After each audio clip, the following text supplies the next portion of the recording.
So my name is Dave Jozaites. I've been with the Academy for 17 years, since 2001. And I was actually a student before I started working here. My dad had applied for me to come here. I actually was doing community college before that, taking a couple art classes. But the art classes that they have over there at the community college are like, this is graphic design, okay? This big square. And when I came here to the Academy, graphic design was like this cutting mat. And it had all these little squares in it for all the little parts of the graphic design rather than just this chunk that was graphic design. So it was very organized to what they were doing, what they were selling to the students, okay? And so I studied graphic design for a little bit, and I had one class that was kind of a hands-on. It was a materials, tools, kind of, this is the type of glue you use. From a picture, let's build this model here. So it was a kind of hands-on, my first hands-on class. And I did really well at it. And I asked the instructor in there, I said, what department makes models? Because I was having fun building the models. And he says, product design. Now, nowadays it's called industrial design. ID, but back then it was called PDID, product design. And so I moved over to product design, and one of my first classes in there was a model building class. I think we sculpted things out of foam, we cut things out of foam core, but it was geared towards the product design rather than graphic design, okay? And did really well in that.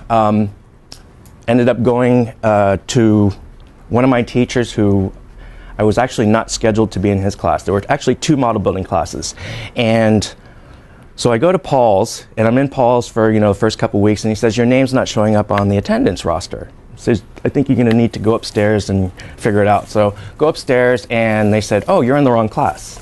You're supposed to be in Gary's class. And I said, well, I've been in Paul's class for like almost 5 weeks now. Can you just switch me over? So they swapped me over. And it's a good thing because I ended up going to work for Paul. Paul Nowicki owned a company called Exacto Blade Studio. They did a lot of architectural models for the Gap, Banana Republic, Old Navy, as well as in-store props, like a lot of the papier-mâché dogs or balloons that you guys see inside there were made by either me or one of my coworkers. Along with those things, doing photo shoots, magazine props,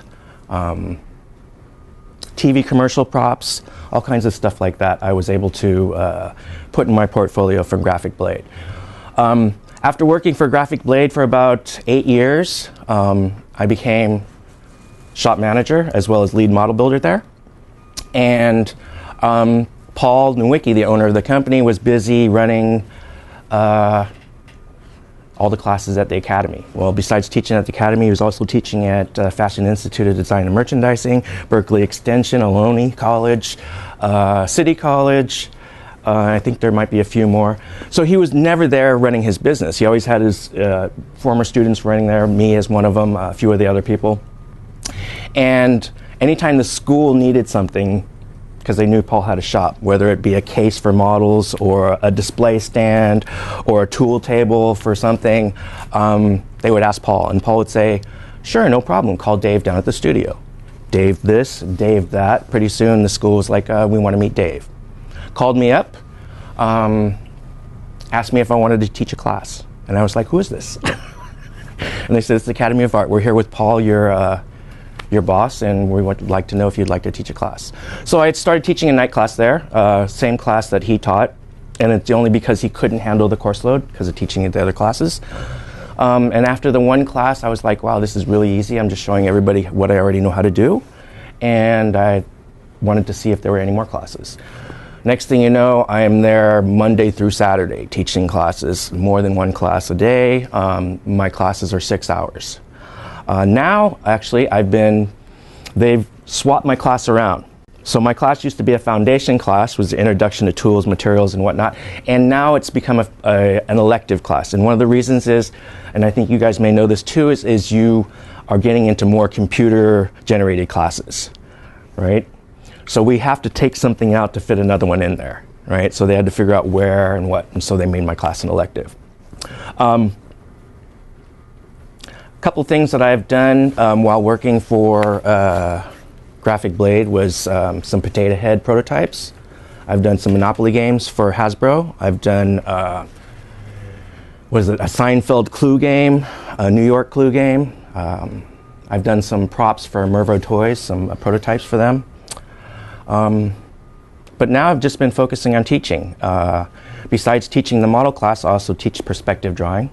I teach an intro to design class, which is the 100 in the interior design department. And I also teach color rendering. Perspective, color rendering, modeling, and 100. Yep, so that's it. Okay? Any questions about my background? No questions? What do you think contributed to your ability to anticipate how to approach a project? You know, I think every project is kind of like problem solving. Okay, and you know, I'm not much of a crossword guy, but I did play with the Rubik's Cube. I do like maybe word finds. I do like figuring problems out. Sometimes I'll take things apart to see what's inside to figure out how it works. I think, yes, I mean, pretty much when you're working on a project, it's one of those things you kind of have to plan what your next couple moves are so that you don't paint yourself into a corner, if that makes sense to you guys, right? I mean, it's not as strategic as chess, but you kind of like, I know I got to paint it. I know I have to cover it up with paper. If I cover it up with paper, am I going to get paint on it when I paint it? So things like that, you just want to make sure you're doing them in the right order, okay? Everybody good? I figured we might as well get started on some cutting demonstrations and whatnot. So first thing I'd like to talk about maybe is knives, okay? And I think this is the common knife that everybody, well, maybe not this one here, I'll use this one right here. This is the common knife that everybody's used to, the Exacto Blade and the number 11 blades that you get. There are some other ones, but I think number 11 seems to work the best because it's got the sharpest point. It will work for straight cuts, but I will probably say for straight cuts you probably want to use one of these utility snap knives. Now this is one that's got a smaller blade. I usually go with the ones with the wider blade, but they're good for like long straight cuts, okay? And notice how the way you're handling this and you're pulling things along too. As to where this one, the way it's shaped, is more like a pen, all right? And we should hold it as a pen. And I see a lot of people trying to hold their knives this way. However, if you think about the way you're holding this, have you ever tried to write your name holding a pencil this way? There's really no control as to where when you're holding it this way, when you have a lot more control, okay? Actually, I'd like to have, has anybody in here ever cut foam board before? Any volunteers? No volunteers? Somebody? Why don't you grab a spot right here? Just grab whichever knife you're comfortable with and a ruler, and I just want to see how you set up to cut. I cut this? Yes.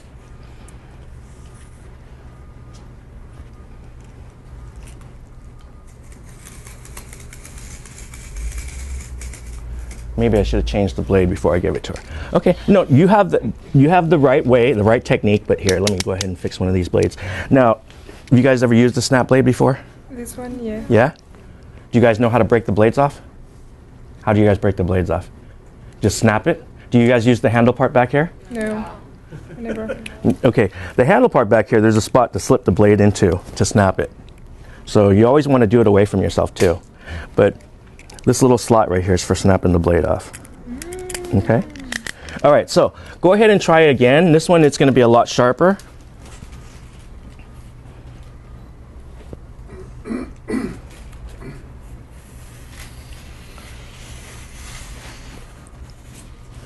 Okay, a couple things that I noticed right off the bat, and you pretty much cut through it all the way right there.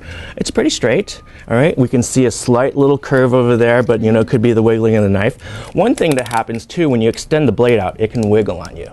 So depending on how much you're cutting, so you always want to have it where you're not exposing too much blade and eliminate some of that wiggle there, all right? The other thing that I noticed too is when you guys cut, and this is not just you, it's most students in general, is they like to put the board kind of straight set up this way like a placemat.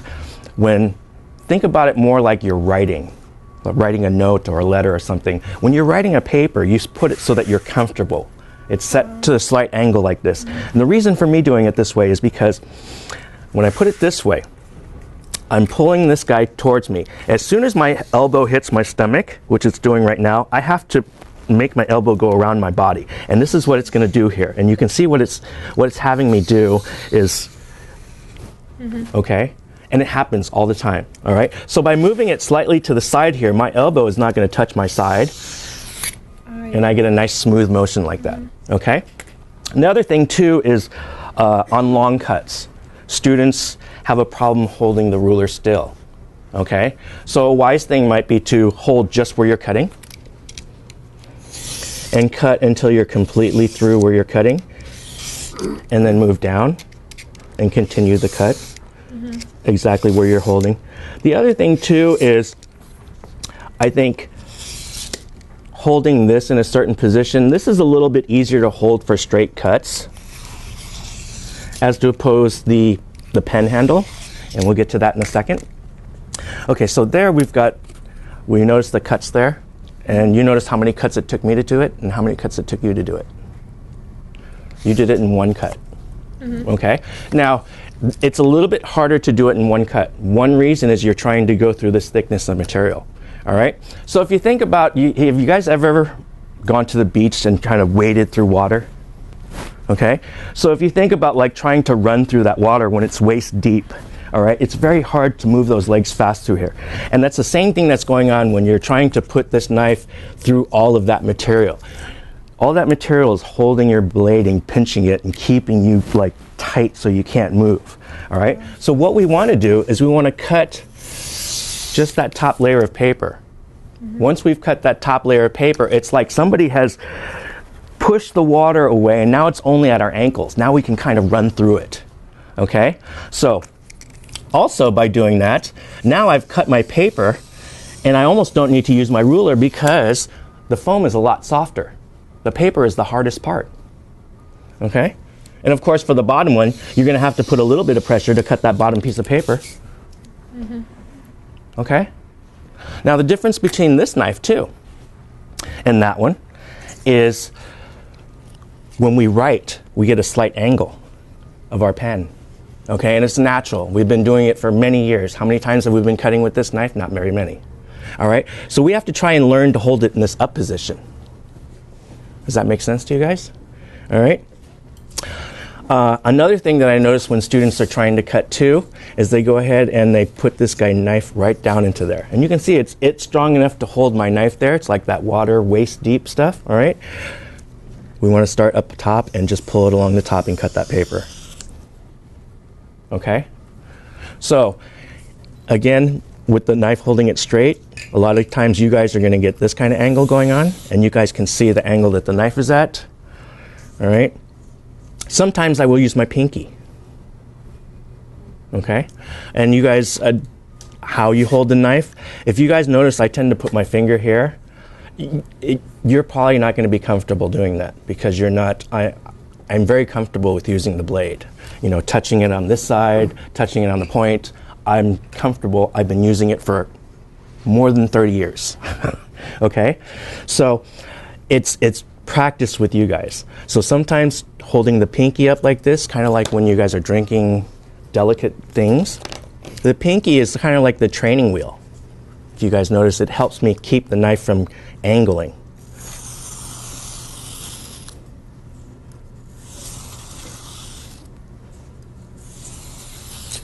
Okay. The other thing that I want you guys to pay attention to when you're cutting, if you feel any resistance or if you hear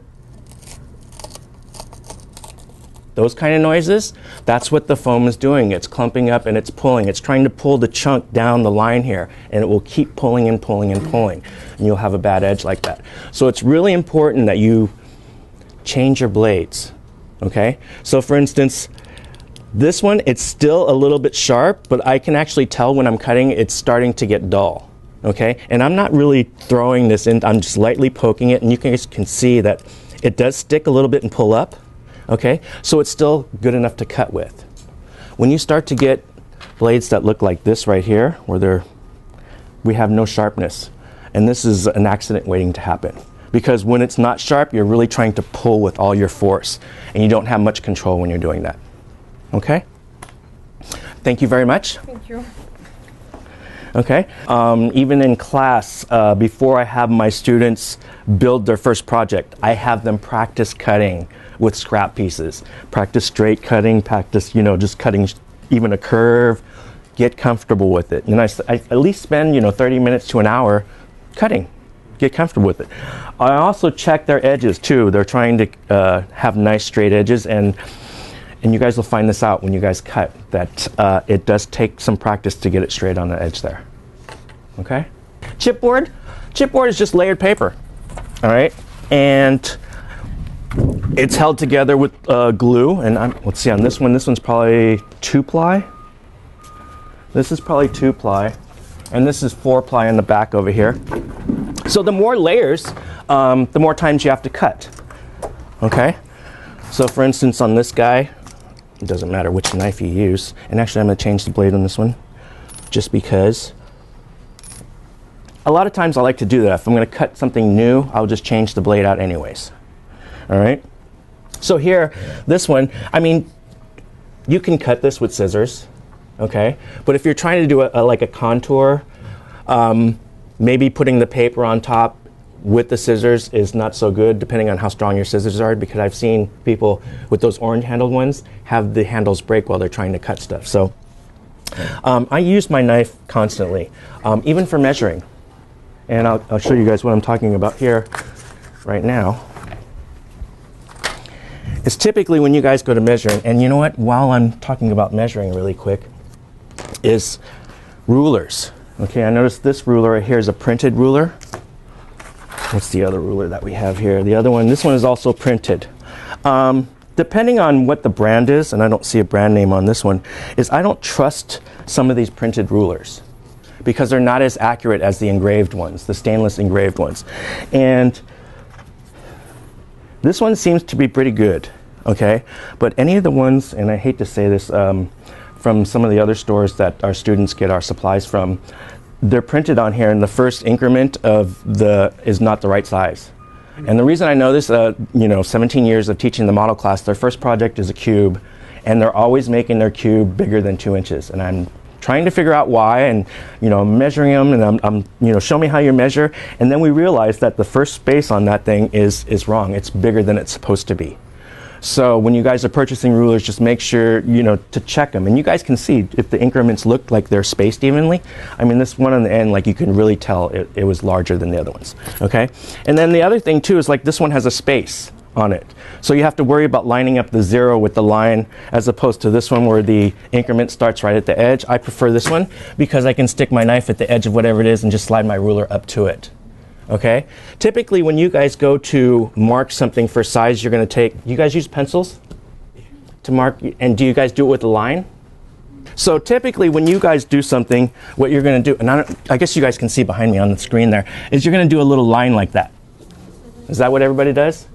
Okay. Now, how accurate is that line? Because, I just did it a couple times like that. So it may be kind of thick. All right? Now, when we use the blade to cut, I guess you guys can see there's that line, there's in between that line, there's on the, right? So what I tell my students to do is I tell my students to do a V. Can you see that V in there? Okay, so you have to put it right in that middle of the V. Okay, but that's if you want to draw. When I cut, I don't use that. I use a knife poke. I don't know if you guys can see that right there. Can you see it? Okay. And what did I mark it at? 5? So with this guy, again, I would say cut their layers, all right? If you're trying to put so much force that you're cutting all the layers, you're going to probably force your ruler out of whack. Because most of the time, most people are trying to put more pressure on the knife pulling than they are holding the ruler straight. So see, that one took me about 3 cuts to go through, okay? And sometimes I'm in a hurry and I will cut things with 1 cut. but that's just as a rough thing. Like for instance, when I was cutting this one earlier for a smaller size, because I know I'm not worried about the edge, I'm just trying to cut it for a scrap, I will cut it in one cut because I'm not too concerned, all right? But whenever I'm doing something for a project, an actual piece, multiple cuts. Even though I've been doing it for that many years, I will still do multiple cuts, okay? So that chipboard was pretty easy, you guys saw, right? I'll just go ahead and cut one of the 4-plies for you.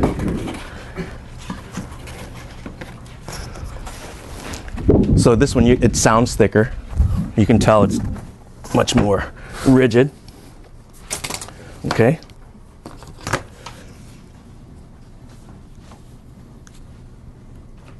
Do a 6-inch one this time. Okay, and also when I'm putting my rulers down here, I'm trying to keep my ruler parallel to the edge. Some of you guys maybe are not so good at eyeballing, so maybe if you have to bring it closer to the edge to try and make it parallel, that works. Okay, and where did my poke go? That's the problem with like the chipboard, is because there's like dark spots in here. Sometimes it's hard to see. Did I say 6 this time? I think I said 6 this time. And then also you guys notice how when I put my second thing in here, my poke or whatever it is, I leave my knife in here and I slide my ruler up to it. It gives me a kind of a pivoting point. And you just saw what happened right there, right? Okay, kind of tells me maybe there's an arch in here in the table slightly, but this ruler also doesn't have backing on it like this one does. So it tends to slide, all right? So for this one, I'm gonna need more pressure for holding it, and I'm gonna do that long cut technique that I showed you guys earlier, where I'm just gonna go ahead and cut this thing all the way through. And how many cuts has it taken me? Okay, and here's another thing. If you guys notice, I'm not moving my ruler, and for me checking to see if I'm cut, I'm doing this, because it's really hard to line your ruler up again where you've got it, okay? So here I'm gonna move my hand down to where, and I'm just gonna cut a little bit more over here. Now with this thin material, it's kind of easy to keep a straight edge on, but the foam core, because it's got a thickness, it's a little bit more difficult for you guys to. And there we are, we're through it. Okay, now we'll get into maybe cutting a contour. All right, actually before I even do that, maybe I want to get into gluing. All right, okay, so glue. Now if you guys notice, my glue bottles are laying down. Okay, the reason why is because there's not very much in them. If you have a full bottle, when you tip it over to use it, it doesn't take very long for the glue to come out. But because these are empty, or close to empty, this is what I got to do to get the glue there. But if I have it like this, it's already laying close right here, so when I need to use it, I can just tip it up and squeeze a little out. So a little tip for that, okay? Now, I'm not sure if you guys are familiar with rabbet joints. A rabbet joint? No, it's how we put both of these guys together, but we're gonna hide the foam corner. Okay, so, you know, the best thing for me to do is actually cut a nicer piece so that you guys can see how it's done. And typically I like using a square or a T-square to straighten out my edges. So what I'm gonna go ahead and do is I'm gonna cut a 3-inch strip here. You guys see how I do that with the foam.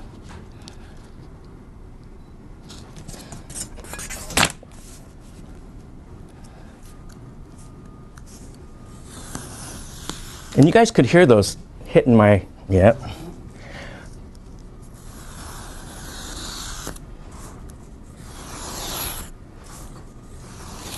Okay, so we've got our 3-inch piece right here. I'm just going to give us a spot right here. Okay, so what I want to do is connect these guys. And typically what you do when you glue them together is you're going to put some glue on this side and you're going to connect them like that, right? Okay, so what I want to do is I want to remove a little bit of this edge here. So what I'm gonna, maybe you guys can see better. I forget that there's a screen back there. All right. So what I'm trying to do here is, and I can show you from the side, is measure the thickness of this piece of material. And here I'm going to put a little tick mark on the outside over here. I'm going to put a second one over here because I don't have a square. So now I've got this measurement of the thickness on here, and I'm going to cut through the top layer of paper, and I'm also going to cut through some of the foam. All right. Don't worry about getting all the way down to the bottom layer of the paper. We just want to make sure that the foam is cut. All right.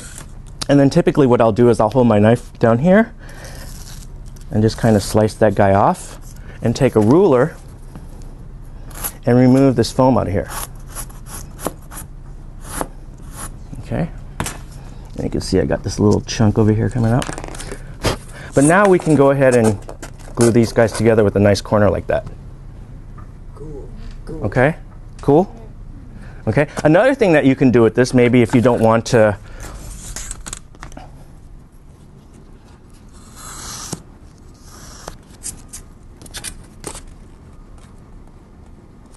again, I'm measuring the thickness of the edge. Okay. Now, I've made a slot for that, and I want to try and pull this paper out and maybe a little bit of the foam. Okay, and then I'm going to go ahead and take one of these guys, clear that foam out of there, and now we've got a slot. Ooh. Okay, now if we can even go a little trickier, and I can try and line this edge up here. All right, again, I'm used to using a little machinist square, but I don't have one. So what I'm trying to do right now is I'm trying to score the paper so that I can get a nice fold there without a bend that you would normally get. All right. So and the thing with this part now, this is only paper, the layered paper. I've already removed that foam out of there, so you have to really be careful with this knife. So you put a light score line, and I'm not sure if you guys can see that, but you can see where it's bending on that score line. So you can also do corners like this as well. Okay?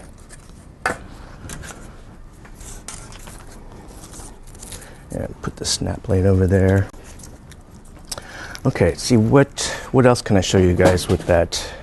Oh, I'll show you another thing. I'll just put that over here. If you need to get foam core to curve in a bend, all right, you can score lines into it.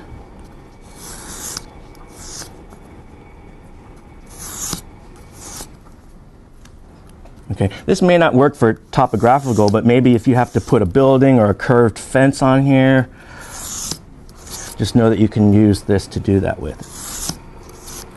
And of course, when you're doing this, you kind of want the increments that you're cutting here to be kind of equal so that your bend stays consistent. All right, and I've seen people who score these guys way inconsistent and it doesn't bend correctly. All right. And the other thing is, depending on how much you want it to bend, you can either have these guys on the inside or on the outside. Okay, and I think I got enough to show you the curve on the inside. All right, so it's going to be much tighter. You cut them closer together, you're going to get a tighter radius. All right, or you can also, and I'll go ahead and do that over here where I can pop each one of these guys off. Not really off, but actually get them to split. I tend to cut it pretty much down to where I can feel the paper. And again, I've been cutting it for a long time. Now you can go halfway and break the rest like I'm kind of showing you right now. But typically what I will do is, because I have a lot of knife control, I can feel that lower piece of paper on there, and that one's not cut enough for me to do that. You know, it's kind of the same way when I'm cutting the paper on this thing, where I know the amount of pressure. It's just after a long time. So once you get all these guys to spread open like this, you can they will do a nice kind of curve. You can cover up with paper again if you need to. Okay? All right, so I think straight cuts are good, right? Okay. Let's do a demo on a contour here, okay? Now, for instance, if I wanted to cut these things out of this material, how do you take this thing and cut it out of there? How do you know where the shape is on here? You guys overlay this on here? Yes. How do you get it to stick? Okay, I think that's a little tricky because when you start cutting things out, your paper starts moving around on you a lot, right? Yeah. Okay, I'm going to use one of these scraps, and this seems to be the cheapest one for a spray demonstration, all right? This is the stuff I'm going to suggest to you guys. This is Scotch spray mount, and notice it says repositional adhesive, okay? What that means is you can reposition it, okay? So for instance, on this one, and any contours, you guys always want to start out, I think you guys said, with your largest one, right? Because if you cut your smallest one, you know, it's missing out of there, and you got this hole, and you can't get the rest of them in there. So cut the largest one, then you still have your drawing to use for each size as you're moving up, okay? Now with this guy, you guys ever sprayed anything before? Never sprayed hairspray or cooking spray or anything? Spray paint, maybe bug spray, right? You know, the reason why I asked, because, you know, there was a student who was doing this. You guys think that's funny, huh? And she says, it's not working. And I said, oh, you got to take the lid off. So she says, so, you know, all kinds of experience. But anyways, the reason why I'm asking you guys is, do you know what this dot is on here? You're shaking your head this. You know what it's for? Well, I know because Any of you guys know what it's for? What is the question? What this dot is for on the can? You guys don't know what that's for?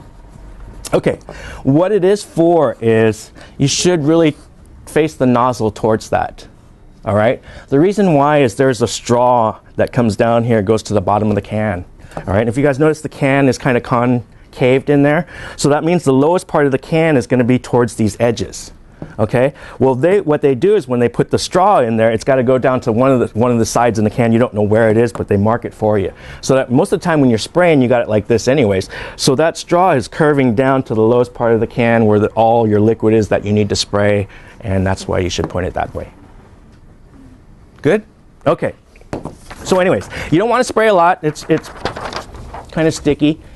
I guess you guys can't see over there, but I don't want you to see anyways. Okay. Did you get a chance of how much spray I put in there? Hey, Bob. Okay, it's not very sticky, but it is a little bit sticky. All right, we can stick it down. We can. If I had some fingernails, we can peel it back up. Okay, it's really nice stuff. All right, now with this one, you guys. With this one, I'm changing the knife again because I'm starting a new one. All right, it's very important that you do it in the layers. Okay, you cut that first layer of paper first so that you got a nice opening in there. Then you can pull your knife through the foam. All right, but it's really important that you hold your knife straight too. Okay, so. Choosing a spot to start, I'm just going to start over here and put my knife in deep enough to cut through the paper.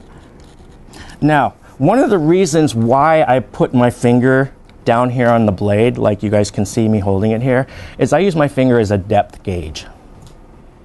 Okay? It stops my knife from going in further because my finger is there. Okay? So here I'm just going to follow the contour on this guy. And if you guys notice too, I'm trying to keep my knife vertical, okay?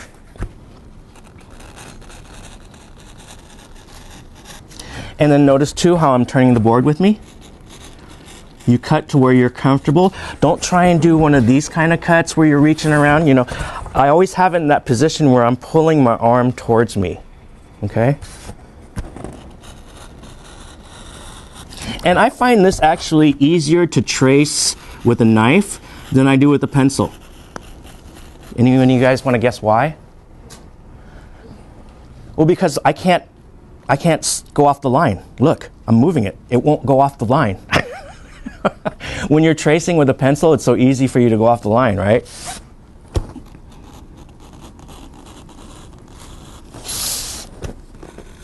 And it's just time consuming. You just gotta, you know, go with it. And don't be afraid. All right, have some confidence in yourself.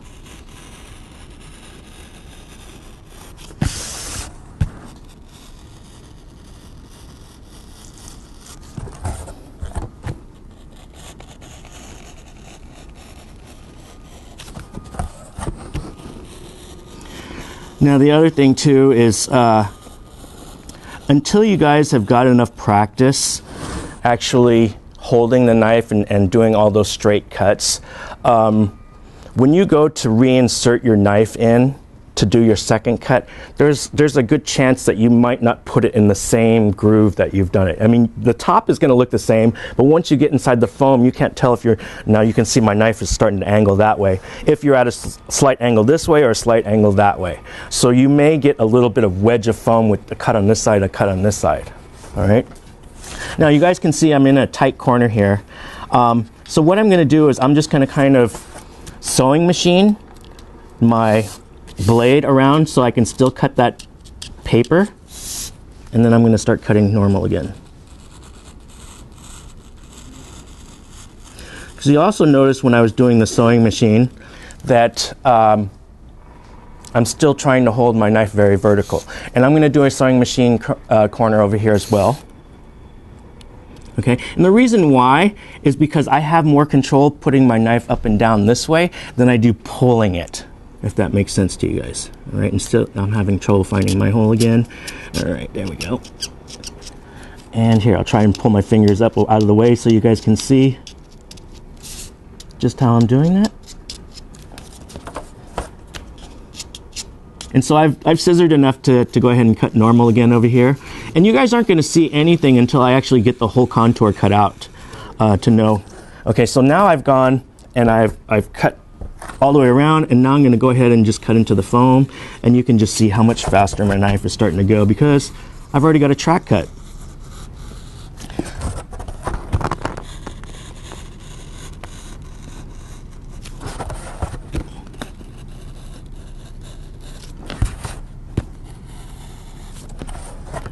And then again, always moving this so that you're comfortable with cutting.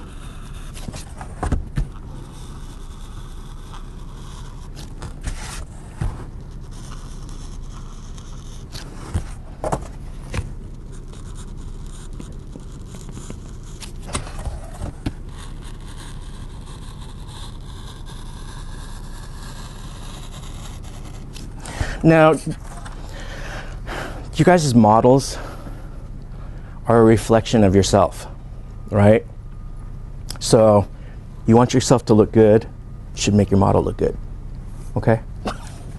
All right, so here I'm back at this tight inside corner here, okay? And again, I'm just gonna start scissoring around. And I think because I'm sewing, I have cut more foam in my first cut round than I am right now. But what I'm trying to do right now, let's see if it's showing. Can you guys see? I'm starting to give myself a dotted pattern where that part is, okay? And I gotta put this down so I can do some more. And that's why it's important to use this number 11 blade, all right? So you can do that kind. Now, I think you guys can see where that dotted spot is. And you know, there's a spot over here that needs to be fixed too, so that's on this side.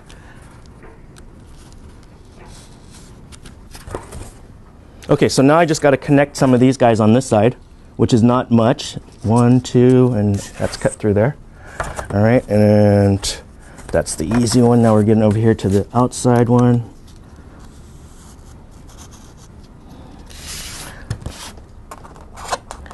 And if you guys notice, I brought it to the edge of the table here.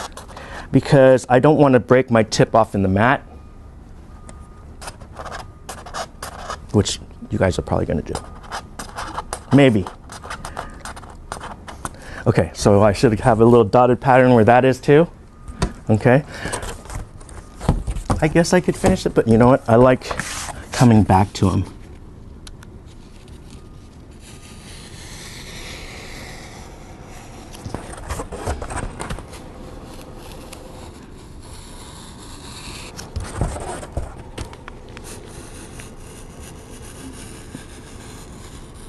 And I can feel this mat when I'm cutting right now.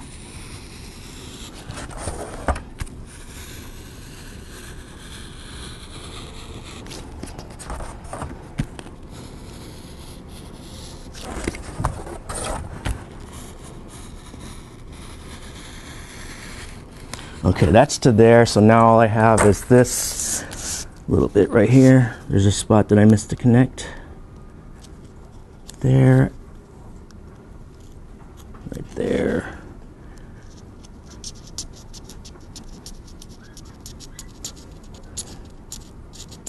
And I think that's it. Okay, I'm gonna pass this around so you guys can check my edges.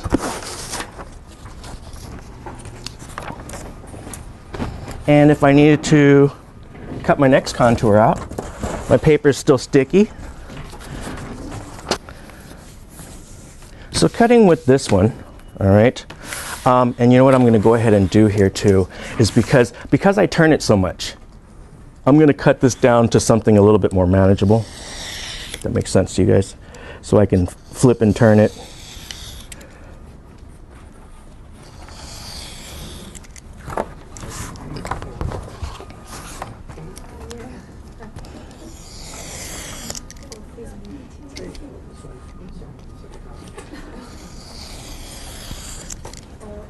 Now, you know, I should be using a ruler, you guys, right?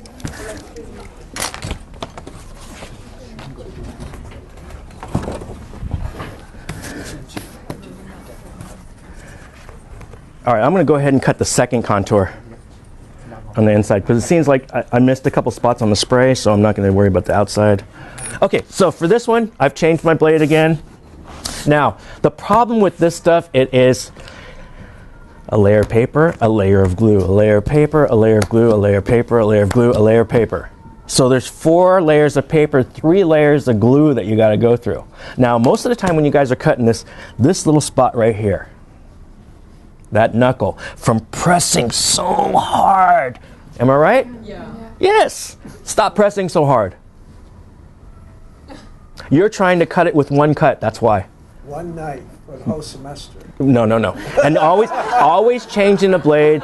You know, it takes me 3 on that one. It's probably going to take me 4 or 5 to cut this one. Let the knife do Exactly. Let the knife do, you know, and if it starts getting difficult to cut, change that blade again and just let the knife do the cutting.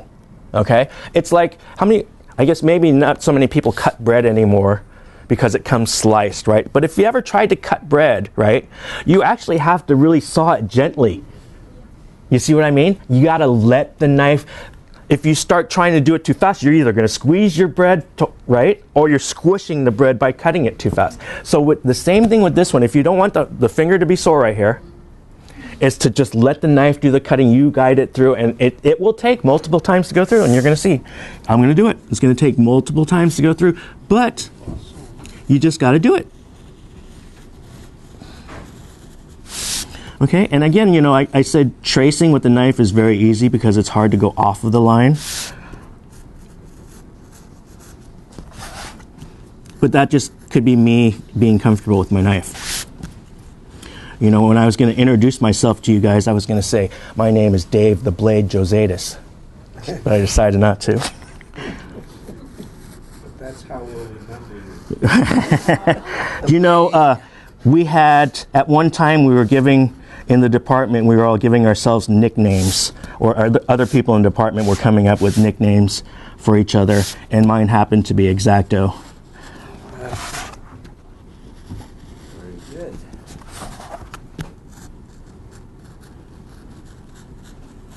So you had an easy Halloween costume. Actually, the knife that I'm using right now is wearing his Halloween costume.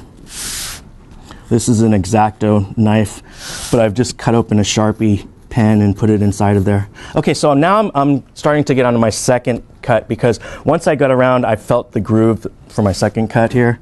So I'm just gonna cut it again, follow the same thing. And I can feel there's still a lot to cut through.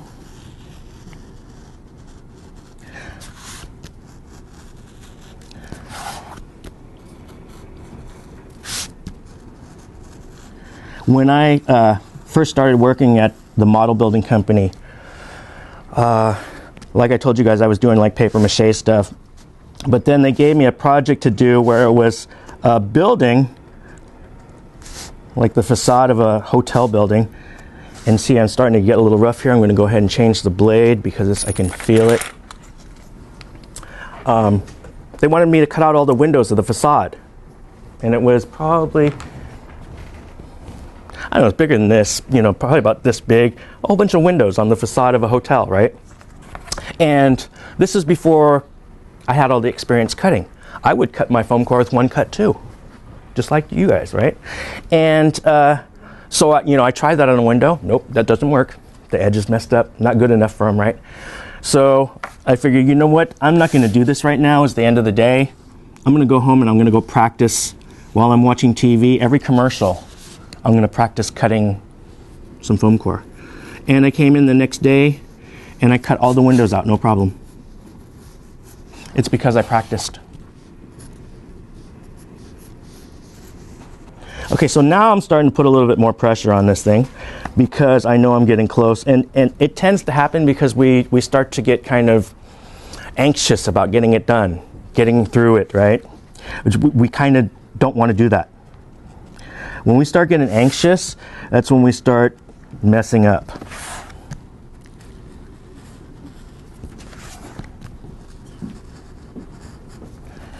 Am I almost through? Almost through. Okay, so I'm getting through over here. This spot, I'm almost through in a couple spots.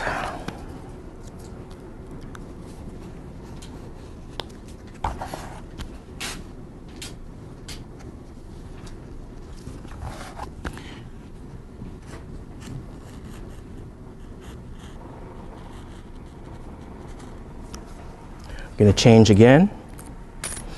And the reason why is because I'm actually pushing down a little bit harder in there. And you guys know that, I mean, besides cutting a piece of metal, paper is really going to dull the knife down. Okay? So where am I at? I'm around this corner over here.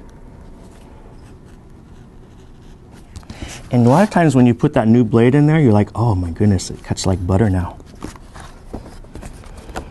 Okay, a little bit more over here.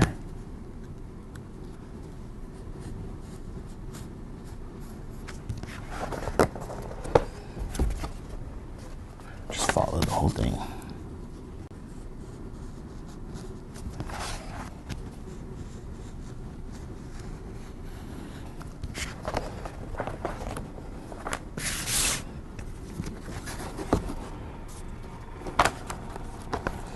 The worst thing you guys can do is rip it out. You always want to make sure you're cutting.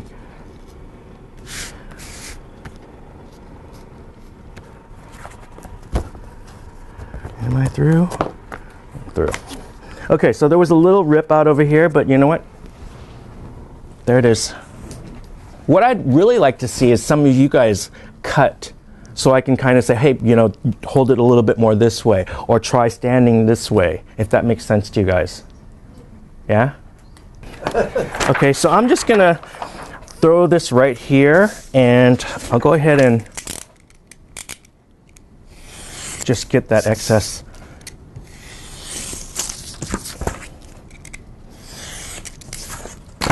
And can we have a person come up and try and cut that for us?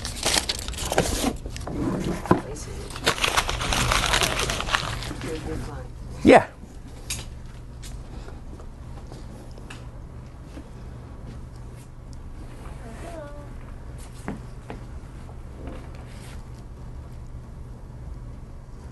The other thing is I don't know how fresh my blade is. because I just got finished cutting 4-ply with it. That 4-ply can almost feel like a piece of wood when you guys are cutting it, huh? You can feel I put a lot of pressure on Yeah, don't worry about the pressure too much. Just like guide the knife through. And if you feel more pressure, pull it up a little bit out of the, and it should be a little bit less deep, and it should pull through a little bit easier. You never want to do it in the first one. Because like I said, the first one is just cutting that paper, allowing you to open up the track so your knife can go through the foam. The foam is super soft, you know? It's actually softer than skin, so I can't see from this angle, but I can't tell if your knife is tilting to the side. Only you can tell. Do you know what I mean? Yeah. And I can see you're trying to do that pinky technique, okay.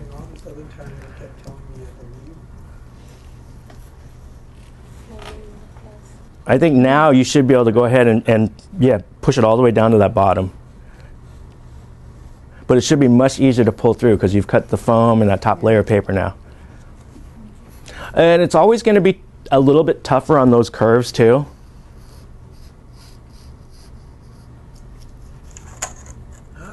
Okay, don't check where it, yeah, and push it back down.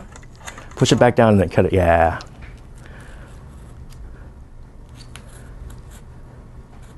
Okay, I also noticed, like, for instance, when you're in this tight curve right here, you're trying to do this. Remember, you can always move this so that your hand is comfortable. Don't work, because when you're trying to do something like this, I think you can change the angle of the blade there. So what you want to do too is check where you've missed on the backside. And you can see there, it might be hard for you to try and see, this is probably the cut that we should follow right here. This one and that one right there. But you can see how you're getting your natural angle, all right? Yeah, it's all about, and I would probably say before even cutting your contours, that you get a scrap and you can practice just cutting little curves off of it, or even the straight cuts. I think first of all, it's the straight cuts you should do first, and make sure that you're getting a straight edge on there, and then try practicing your curves. Okay, and it's just going to be time. It's just time.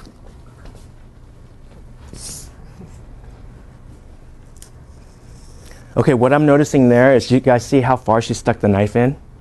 Oh, yeah. Yeah, always just cut that paper on the top first. Yeah, like that. And you see how more quickly it moves through? Yeah. Now you can go ahead and stick it down in there. Yeah, and then stick it into the foam. See, if you notice too, like she doesn't need the ruler for that, because that paper is already cut and it's allowing her to flow through there. Okay? Does anybody else want to try? You want to try that one? That's a little bit more difficult to cut, but absolutely you can. Absolutely you can. So here, you want to try, let's just try maybe cutting just a curve in here. This one? This one right here, yeah. Okay, and actually let's just go ahead and get rid of this other paper so it doesn't confuse you. I'm not trying to be perfect, I'm just trying to. Go ahead. You cut how you're comfortable cutting. Nope, yep. Do we need a new blade?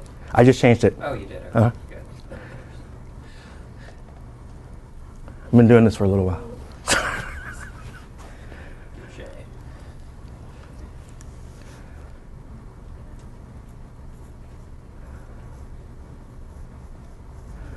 And you know, I think it's with this 4-ply, it's just, I'll give you guys a tip. If you want to use 4-ply material, all right, it's more expensive to use museum board, but museum board is made from cloth, so it's softer to cut than the chipboard. 4-ply also comes in colors, black, white, and gray. Okay, museum board, it is much more expensive though. Okay, and this is good. This is good, okay? So again, you know, it's just about letting the knife do what it is supposed to do, okay? Constantly changing your blade so that you're not having to force it too much, and practice, okay? Let's go. Let's do this. Come on, let's do this.